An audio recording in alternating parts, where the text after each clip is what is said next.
प्यारे बच्चों, आज हम लोग कक्षा 10 के लिए प्रश्नावली 3.2 के बारी बारी से सभी प्रश्नों को हल करेंगे।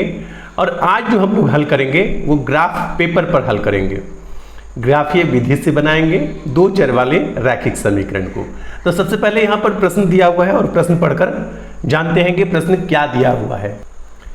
प्रश्न है, निम्न समस्याओं में रैखिक समीकरणों के युग्म बनाइए और उनके ग्राफीय विधि से हल ज्ञात कीजिए। इसमें दो प्रश्न हैं। पहला प्रश्न है, कक्षा 10 के 10 विद्यार्थियों ने एक गणित की पहेली प्रतियोगिता में भाग लिया। यदि लड़कियों की संख्या लड़कों की संख्या से 4 अधिक हो तो प्रतियोगिता में भाग लिए लड़कों और लड़कियों की संख्या ज्ञात कीजिए। प्रश्न बनाने में सबसे पहला काम होता है प्रश्न को पढ़कर उसे समझ लेना। तो एक बार पढ़ने के बाद यदि आपको समझ में ना आए तो आप क्या कीजिए, प्रश्न को पुनः पढ़िए। और इस बार मैं जो प्रश्न पढ़ूंगा मेरा प्रयास रहेगा कि प्रश्न पढ़कर आपको समझा दूं। तो यहाँ पर क्या कहा कि कक्षा 10 के यानी 10वीं कक्षा के 10 विद्यार्थियों ने गणित की पहेली प्रतियोगिता में, कैसी प्रतियोगिता है, पहेली प्रतियोगिता है, इसमें हिस्सा लिया है। 10 विद्यार्थी हैं टोटल, ठीक है।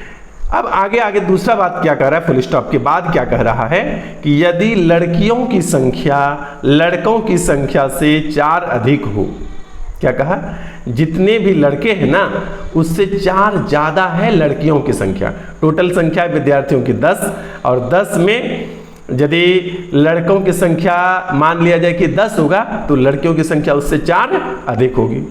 तो प्रतियोगिता में भाग लिए लड़कों और लड़कियों की संख्या आपको ज्ञात करके निकालना है, यही प्रश्न कहता है। तो आइए अब इसका सॉल्यूशन करके देखते हैं। यहां पर हमें सबसे पहला काम क्या करना पड़ेगा कि लड़कों और लड़कियों की संख्या को मान लेना होगा, क्योंकि हम लोग दो चर वाले रैखिक समीकरण से रिलेटेड प्रश्न को हल कर रहे हैं। तो हम लोग यहां पर मानेंगे कि माना लड़कों की संख्या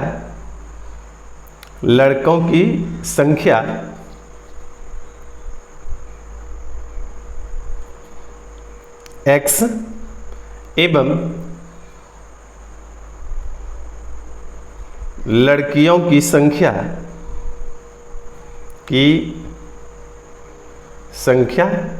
y है। देखिए दो चर बोला था, दो चर हमने मान लिया, एक चर है x और दूसरा चर क्या है, y, ठीक है। और प्रश्न क्या कहता है, तो जो प्रश्न कहता है उसके लिए मैं लिखता हूं प्रश्न से या प्रश्नानुसार। तो यहां पर आप लिख सकते हैं प्रश्नानुसार, या भी लिख सकते हैं या फिर लिख सकते हैं प्रश्न से। तो प्रश्न क्या कहता है, पहली बार कहता है कि लड़कों और लड़कियों की जो कुल संख्या है वो कितना है, 10 है। यानी x प्लस y, लड़कों की संख्या प्लस लड़कियों की संख्या, कुल मिलाकर कितना है, 10 है, ठीक है। या इसी को यदि आप लिखेंगे कि x बराबर, या इसी को लिखेंगे x बराबर, तो आप लिखिएगा 10 माइनस y। ये हो गया आपका समीकरण पहला। पुनः क्या कहता है, पुनः क्या बोलता है, प्रश्न ही कहता है कि जो लड़कियों की संख्या है ना वो लड़कों की संख्या से 4 अधिक है। जो लड़कियों की संख्या है, लड़कियों की जो संख्या है वह लड़कों की संख्या से 4 अधिक है। तो लड़कियों की संख्या कितनी, जितनी भी हो, लड़कों की संख्या से 4 अधिक है। कहने का मतलब लड़कों की संख्या में 4 जोड़ देंगे तब बराबर हो जाएगा लड़कियों की संख्या के। यानी लड़कियों की संख्या पहले से ही 4 अधिक है। बराबर करने के लिए हमें क्या करना पड़ेगा, लड़कों की संख्या में 4 जोड़ना पड़ेगा। जिधर कम रहता है उधर हम लोग जोड़ते हैं। यहाँ पर लड़के कम हैं तो लड़के में 4 जोड़े तब हुई लड़कियों की संख्या के बराबर। ये हो गया आपका समीकरण 2।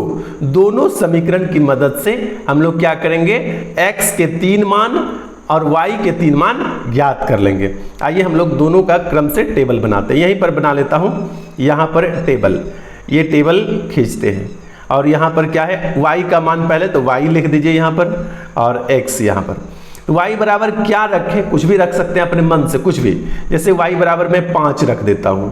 यदि यहां पर y बराबर 5 रखेंगे तो x बराबर आपका कितना निकल कर आ जाएगा, 5 ही निकल कर आ जाएगा, ठीक है। यदि y बराबर यहाँ पर 4 रख दीजिएगा, यदि y बराबर 4 रख दीजिएगा तो x बराबर आपका क्या हो जाएगा, 6 हो जाएगा। यदि y बराबर ही आप 6 रख दीजिएगा तो x बराबर कितना आ जाएगा, 4 हो जाएगा। मैं फिर से आपको एक बार समझा देता हूँ कि हमको x के मान नीचे और y के मान ऊपर इस प्रकार से टेबल बनाना है। यहाँ पर y बराबर मैंने लिखा 5, तो 10 में से 5 घटा दिए गए तो बचा क्या, 5, तो x बराबर हो गया 5। पुनः y बराबर मैंने क्या लिया, 4, तो 10 में से 4 घटा दीजिए, उसके बाद बचता है 6, यानी x बराबर क्या बच गया आपका, 6। पुनः y का मान 6 के बराबर रखते हैं तो y की जगह पर 6 रखेंगे, तो 10 में से 6 घटा देंगे तो क्या बचेगा, 4, जो x का मान होगा तो x बराबर 4। ये एक टेबल हमारा बन गया। दूसरा टेबल जो है पुनः बना लीजिए यहाँ पर, दूसरा टेबल, तो यहाँ पर x लिखा हुआ इस तरफ, तो x पहले लिख लेते हैं। आप किसी को भी ऊपर नीचे लिख सकते हैं, उससे कोई लेना देना नहीं है। आइए इसके बाद यदि यहाँ x बराबर 1 रखा जाए, x बराबर क्या रखा जाए, 1, तो y बराबर कितना हो जाएगा, 5 हो जाएगा। यदि x बराबर -1 रख दिया जाए, -1 रख दिया जाए तो -1 + 4 बराबर कितना हो जाएगा, 3 हो जाएगा।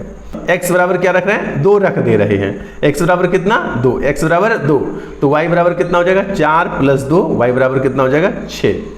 तो इस प्रकार से हम लोगों ने दोनों समीकरण से एक एक टेबल ज्ञात कर लिए हैं। अब आइए हम लोग चलते हैं सीधे ग्राफ पेपर पर और समझते हैं कि ग्राफ पेपर पर इसका क्या हल करेंगे।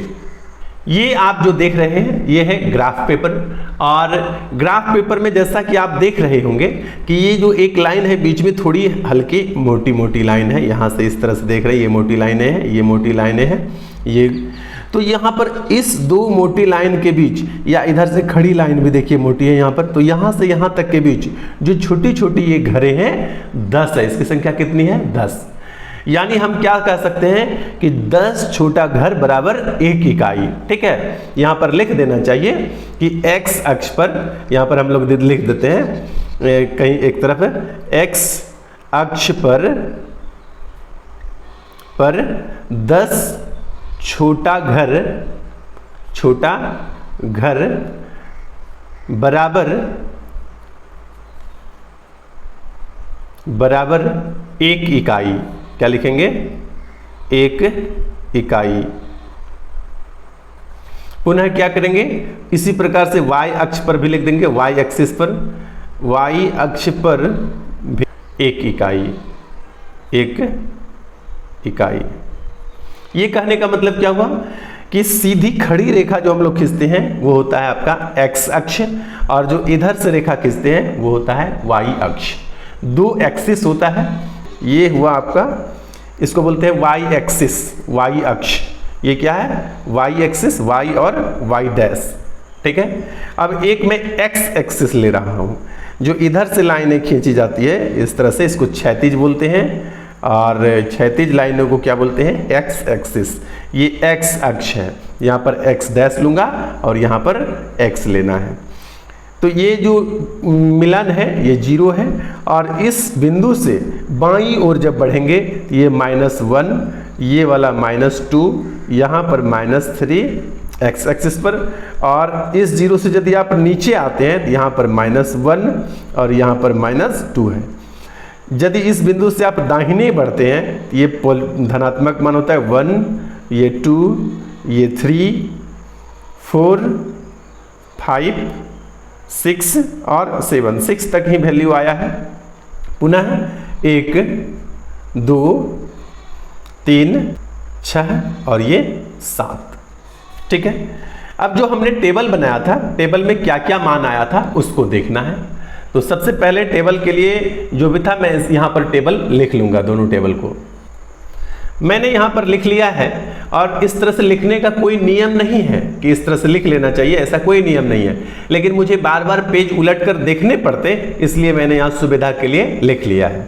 ठीक है, अच्छा, यदि पहले समीकरण से यह बना हुआ टेबल है और ये दूसरे समीकरण से बना हुआ टेबल है, तो सबसे पहले पहले समीकरण से हम एक रेखा खींच लेते हैं। पिछले अध्याय में आपने इस टेबल से रेखा खींचने के लिए सीख लिया है, और यदि कोई कमी है आप नहीं सीख पाए हैं तो हमारे पिछले अध्याय का जो वीडियो है उसको जाकर जरूर देख लें। आइए यहाँ पे समझ जाएंगे, आप कंटिन्यू देखते चलिए। सबसे पहले y अक्ष पर 5 लेते हैं, तो y अक्ष पर 5 यहाँ पर है और x अक्ष पर भी 5 है। तो y अक्ष पर 5 और x अक्ष पर 5, यहाँ पर ये बिंदु देखिए मिल रहा है। यहाँ से देखिए ये लाइनें यहाँ तक आई और यहाँ से भी x एक्सिस का 5, इसको इस तरह से दे करके ऐसे घेर देते हैं। और अब जो लिखेंगे इस पर भी ध्यान देना है, ये 5 और कॉमा देकर 5, इस तरह से जब आप लिखते हैं तो इसमें पहला मान x के लिए और दूसरा मान y के लिए। क्योंकि यहाँ पर x पर भी 5 है और y पर भी 5 है, इसलिए 5,5 दे दिए। ठीक है। दूसरा क्या है, y पर 4 और x पर 6, ये है y एक्सिस, ये खड़ी y पर 4 और x पर 6, यानी ये बिंदु आपका हो जाता है। ये वाला क्या है, x पर है 6 को हम पहले लिखे और y पर है 4 को बाद में लिखे। यानी पहला वैल्यू जो लिखते हैं वह x का और दूसरा वैल्यू जो लिखते हैं वह y के लिए। उसके बाद आगे क्या है, y पर 6 और x पर 4, y पर है 6 और x पर है 4। देखिए यहाँ से गए इस लाइन से होते हुए यहाँ पर 4 है और ये मतलब y पर 6 और x पर 4 इस बिंदु पर आया। ये क्या है, x पर आपका 4 है, 4 पहले लिखेंगे, y पर 6 है, 6 को बाद लिखेंगे।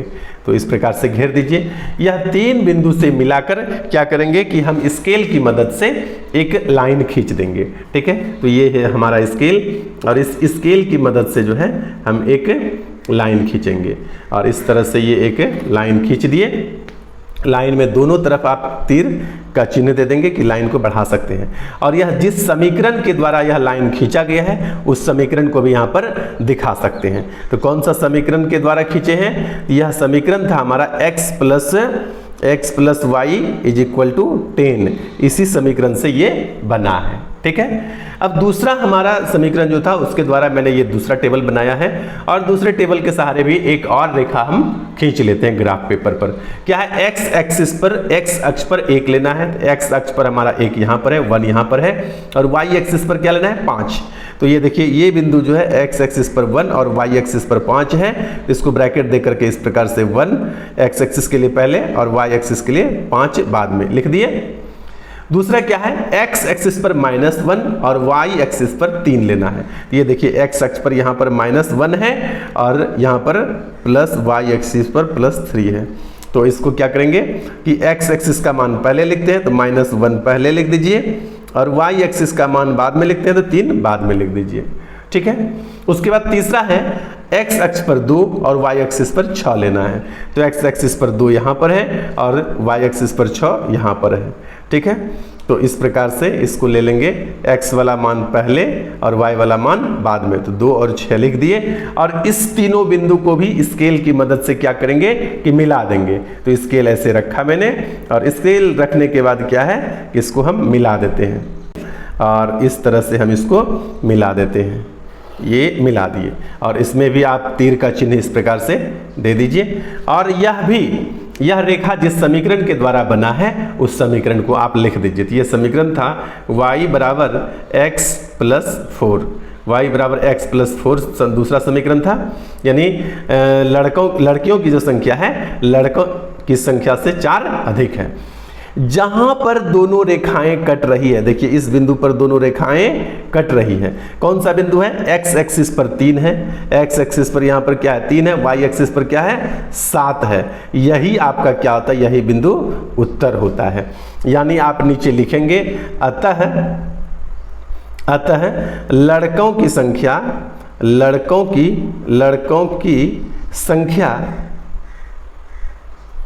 संख्या क्या माने थे, x बराबर 3 है और लड़कियों की संख्या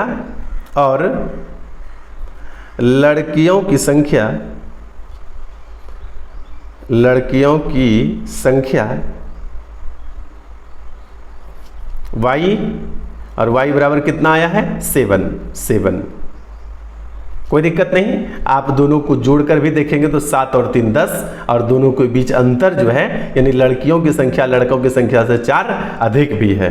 तो यही हमारा उत्तर होता है। तो उम्मीद करता हूं कि आप पहला प्रश्न को बनाने के लिए सीख गए होंगे। एक एक प्रश्न के लिए हमारा छोटा छोटा वीडियो होगा और मैं समय इसलिए लेता हूं कि आपको समझने में कोई परेशानी नहीं हो। पहला प्रश्न बनाने में मैं ज़्यादा समय लेता ही हूँ, क्योंकि जब आप पहले प्रश्न को ठीक से समझ जाएंगे तो आगे के प्रश्न बनाने के लिए आपको ज़्यादा मेहनत नहीं करना पड़ेगा। यदि मैं तेज़ी से भी बना देता हूँ तो आप अच्छे से समझ जाएंगे, और यदि मैं पहला प्रश्न ही तेज़ी से बना दूंगा तो आपको कठिनाई होगी, फिर मेरा अगला वीडियो आप नहीं देखेंगे। इसलिए धैर्यपूर्वक वीडियो को देखिए। मैं उम्मीद करता हूं कि आप समझ गए होंगे। और हाँ, यदि आप हमारे चैनल पर नए नए जुड़े हैं, चैनल को सब्सक्राइब नहीं किए हैं तो चैनल को सब्सक्राइब कर दीजिए, और वीडियो पसंद आया हो तो वीडियो को लाइक कर दीजिए। धन्यवाद।